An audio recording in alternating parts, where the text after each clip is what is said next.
Yo, what up? It's Christian. PlayStation just dropped the Shaping the Story video. It's 10 minutes long. Straight into it. Wasting no time. We're coming off of God of War 2018. How do you top that? How do you deliver something that players will love maybe just as much as God of War 2018? The pressure was tremendous.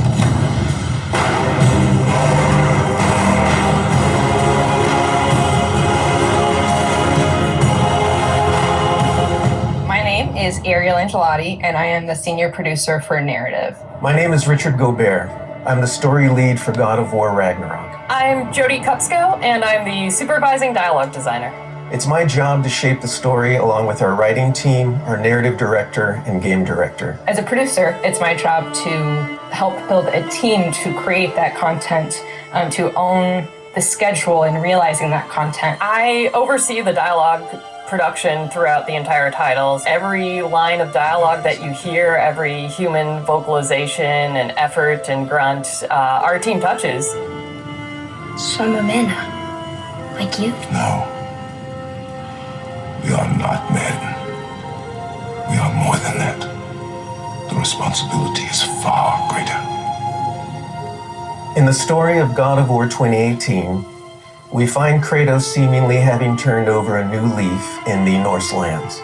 He lives a quiet life, hidden in the woods with his wife Faye and their son Atreus. And the story starts with them mourning her death, and we learn that she made a final request before she passed away. She wanted them to spread her ashes from the highest peak in all the 9 realms. He's scared of being a bad father, a bad influence, and as a result, it's made him an absent father. His greatest fear is that he's passed that evil that's inside of him onto his son.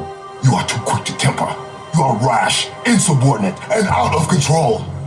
This will not stand. You will honor your mother and abandon this path you have chosen. It is not too late. They befriend Freya, who is an exiled Vanir goddess who used to be married to Odin. They meet Mimir, the self-proclaimed smartest man alive, who serves as their guide and their confidant.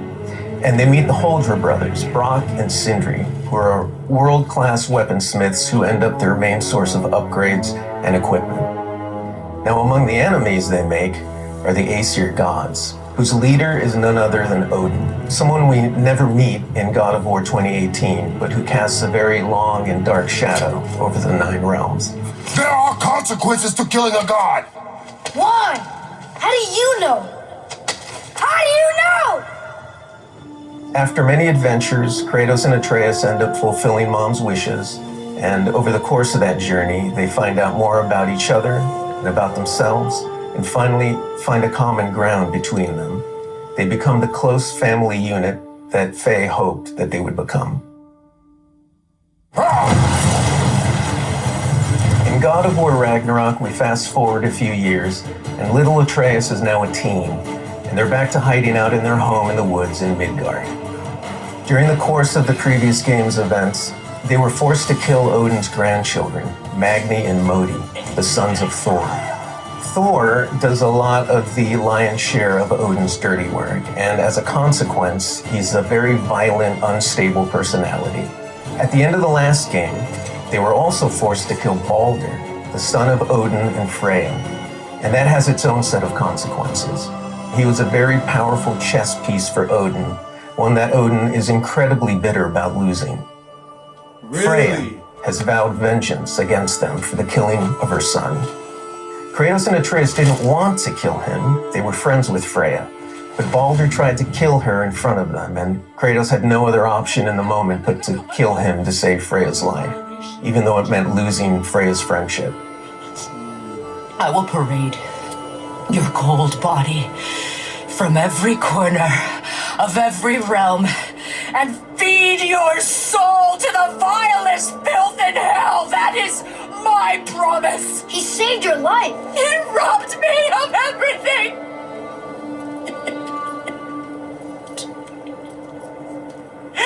everything. His death is also foretold to bring about Fimbulwinter, which is a brutal 3-year winter that is then followed by Ragnarok. It's an apocalyptic war between all the Norse gods, the giants, the dwarves, and the elves, and an army of the dead. They're all destined to fight in a battle that basically ends the world. Kratos is understandably worried about his son and what it means for him. You get to go on this journey with how Atreus grows into a young adult and how Kratos grows into his next era in his life, and really see kind of the parent that he's striving to be, but the person he's striving to be. I find that tale so incredibly relatable. We had started shooting plenty of content before the pandemic hit. In fact, the week before we all went work from home, we were doing a shoot.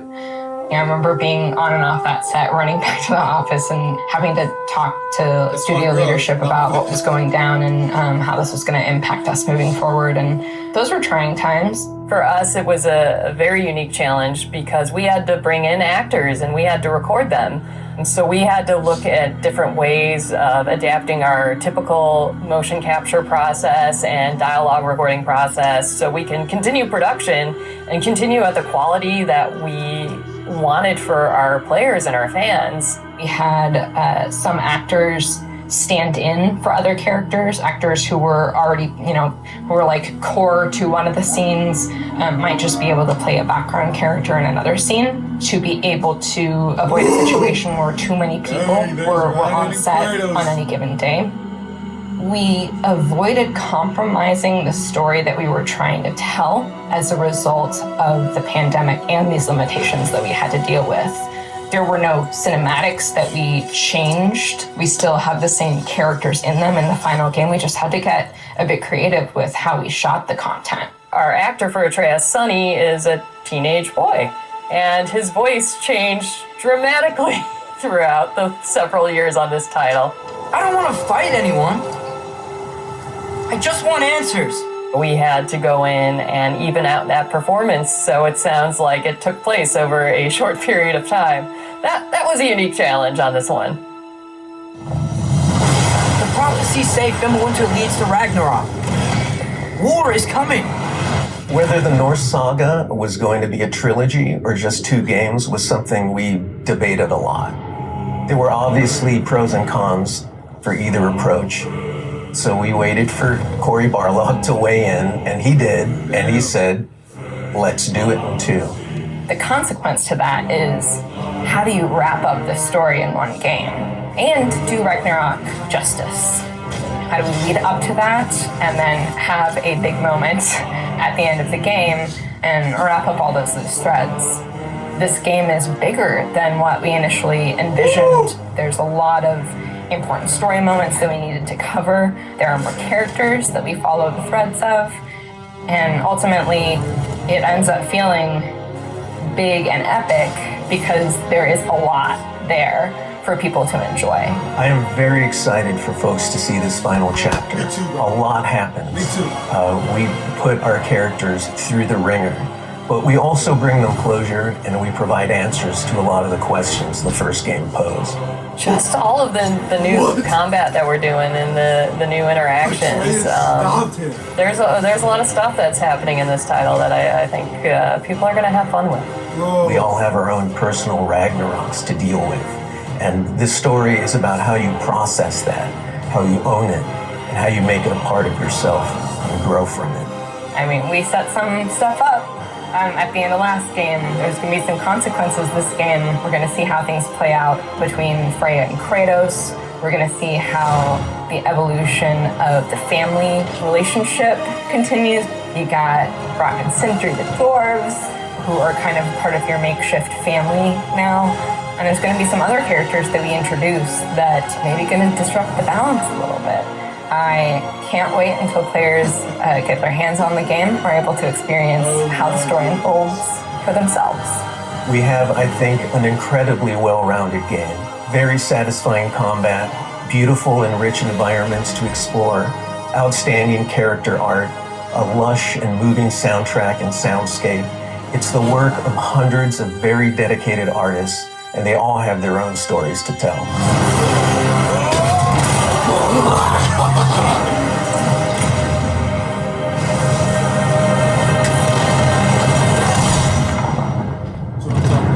That's what I'm talking about.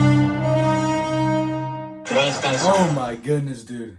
That was so clean. So clean. So clean.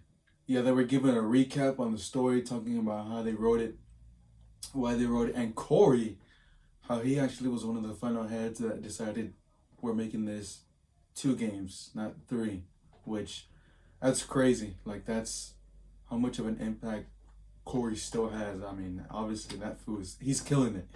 He's killing it. And then we got a bunch of new cutscenes. I'm trying to scroll through here and see them. We saw the continuation of that campfire scene at the beginning of the reveal trailer back in September 2021. So that's already crazy. And then there's a scene of Kratos putting his hand on Atreus' face. Looks like he's trying to plead to him. And then after it plays that campfire scene, Kratos hands off the arrows to Atreus. He has the necklace. He has the necklace on. But I'm not seeing Mimir here. I'm guessing the reason why he looks up is because he was, thinking about Frey. He was holding that pouch. And then in the scene again, yeah, okay, nice. And then, there's Anger Bolda with Atreus and Kratos. And then one of the bigger ones, too, is the shot in Midgard where Kratos is standing, looking at the realms. Looks like you're going to be able to explore pretty much literally almost everything. Almost everything. Yeah, the graphics are crazy. And then we saw this shot of Atreus stopping Kratos from touching or going into the light, which is crazy. Maybe for 2 reasons. One, Atreus is stopping him because Atreus doesn't want to be left alone again. Or 2, he doesn't want to be left alone again. And he knows that Faye is in the light. He realized it some way, shape, or form. Like he asked Kratos. And Kratos said yes, she was finally in the light after all this time. Who knows? Who knows? And then this other shot with them in Alfheim. Kratos is walking. Mimir is there on his back. Tyr, Atreus, and you can, oh my goodness, the graphics. Like the cutscenes look like CGI. That's how good they look. That is truly how amazing they look. It really is crazy just how much they're putting into this game, because they have to deliver on so many things. They have to introduce so many new characters, wrap up so many new characters, introduce so many new things into the world. I can't believe this team is actually doing it. Oh, and then another one that I missed is of Atreus opening up the Knowledge Keeper Shrine depicting Ragnarok. I believe we've seen this in 2018. Unless there's something new here, but you can see Fenrir and his 2 little babies. Yeah, it's going Hati right there. Oh my goodness, I can't wait, dog. Alright, well, appreciate you for watching. If you enjoyed the video, like the video. Let me know your comments. Wait, what am I saying? No. Let me know your thoughts in the comment section down below. Try the rest of your day, my brother.